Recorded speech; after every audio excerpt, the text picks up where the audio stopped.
Granblue Fantasy Relink was my sleeper hit of 2024. As someone with no prior experience with the series, the game was really going to have to stand out on its own, and it did that. In case you were wondering, I am still completely clueless on the series outside of this game. I fully intended to at least watch the anime, but I never got around to it.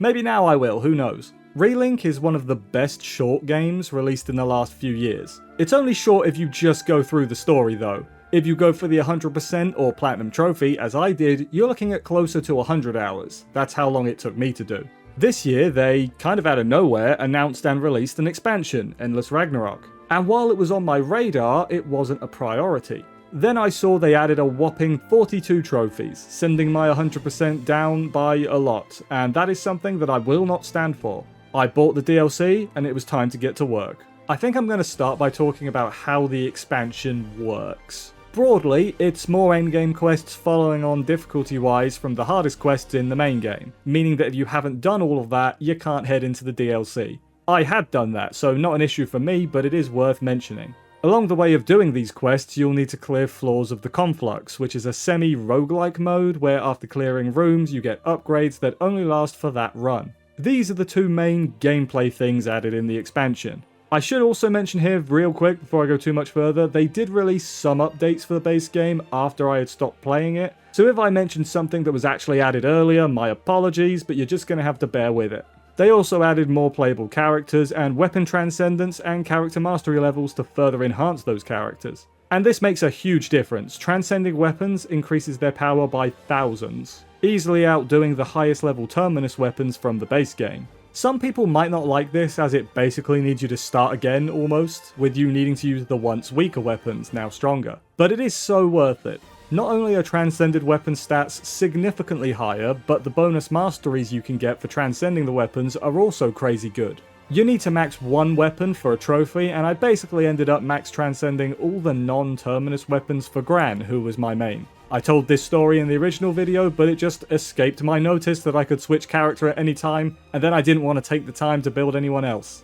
I probably could have, as this DLC makes building a lot easier. The Conflux gives you lots of materials. It is so much more useful and faster than just doing the individual quests that we had to do in a pre-DLC world. So to make it real simple, the things you do in DLC are high difficulty quests, the Conflux, transcend your weapons to the highest, and increase your character mastery level. That is an incredibly broad and incredibly basic overview. There is a story that progresses as you go through the quests, but it's not a fully fleshed out thing like the main game story. It's more like the post-game id story where it's just quests with the occasional cutscene. So let's talk about the quests, as this is what you're going to spend most of your time doing. They're divided into 3 difficulties within the new Fatebreaker section: Chaos, Chaos Plus, and Chaos Plus Plus. I actually think there's technically one higher one for materials to transcend terminus weapons, but you don't need to touch these for any trophies, and so I didn't. You just unlock the higher difficulties by beating the quests you have unlocked and progressing the DLC's main story. A lot of the quests are the same bosses from the main game, which is a bit disappointing, but as a counter, a lot of them are much stronger.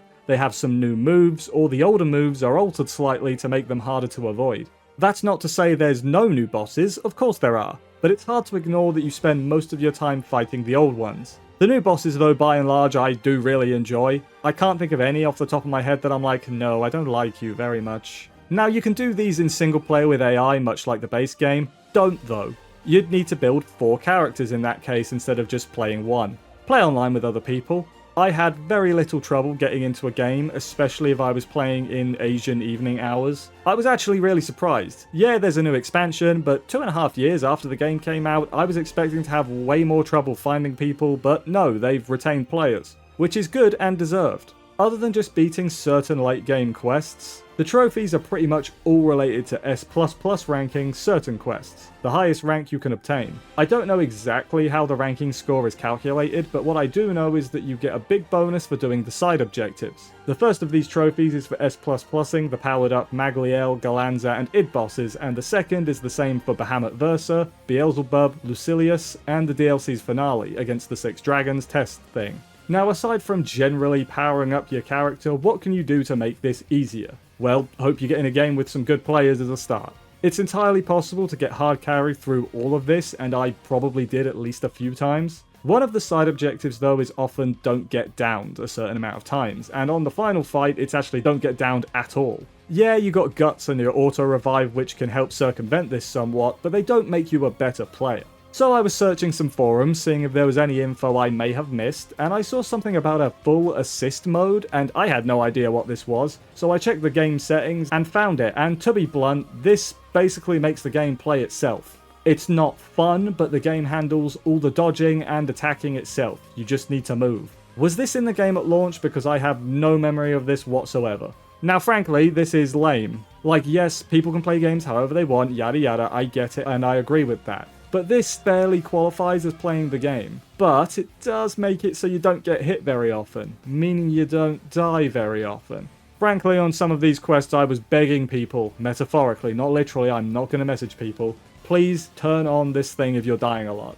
This was only because I was going for the S++, and yes, I'm aware most people don't care, but it's frustrating to lose the rank because of someone else, and that is the exact reason I don't play online games very often.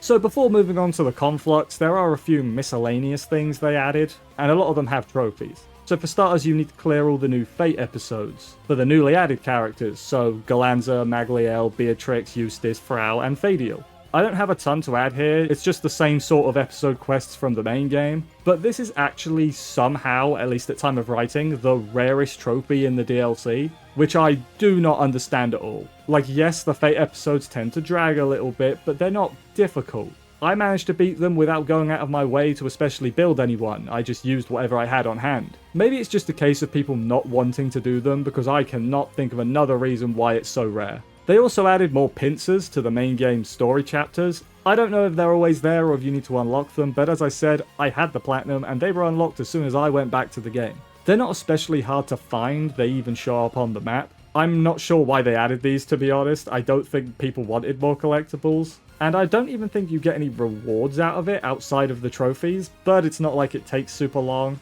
I did even pull up a guide, but outside of a couple where you need to loop around from an unclear direction, I barely used it.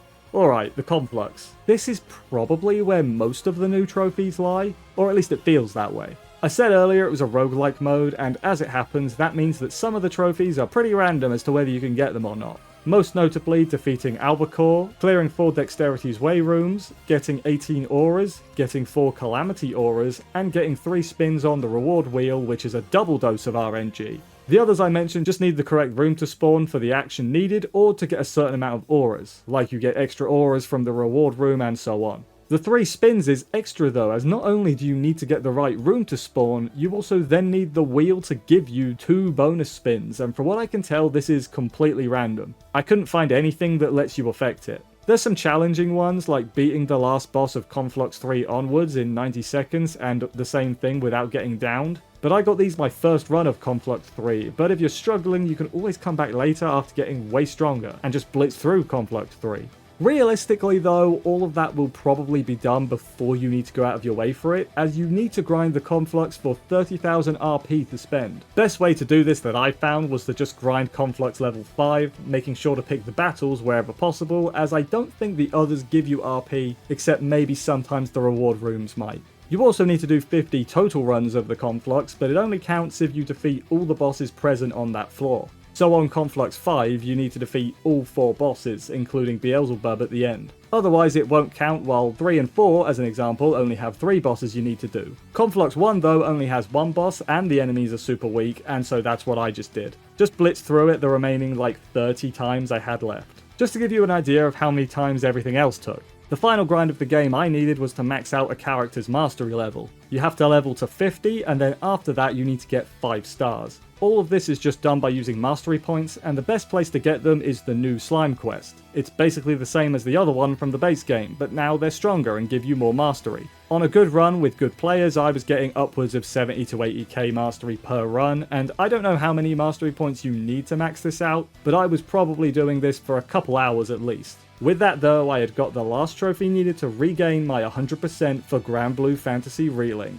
So after that, what do I think of the expansion? I enjoyed it. It is basically just more of the same, but the same was already rock solid. I got about 50 extra hours out of the game going for the new trophies, so I do think it's worth the price for me and what I like to do. If you're someone who just played the story and is thinking of doing the same for the DLC, don't. It's not a full fleshed out story, it's basically just endgame quests, which is totally fine, but it is important that everyone is aware of that. The story itself was, I guess, passable. Maybe it's just because it didn't get that full big presentation, but to me the story was not my reason for doing the quests, and that is something that is quite rare for me. I'm normally someone who is heavily story invested and will even plow through much worse games than this to see where the story goes. Maybe I'd have a different opinion if I had any investment in the whole franchise beyond this game, but as it is, I guess it facilitated some cool boss fights, so that's good. When it comes to the trophies, when I saw there was essentially a whole new game's worth added, I was a little bit perturbed, but in actuality a lot of these are basically given away as you progress through the main story. There's very few that you actually need to go out of your way for or grind for, such as the 50 Conflux runs or the character mastery grinding.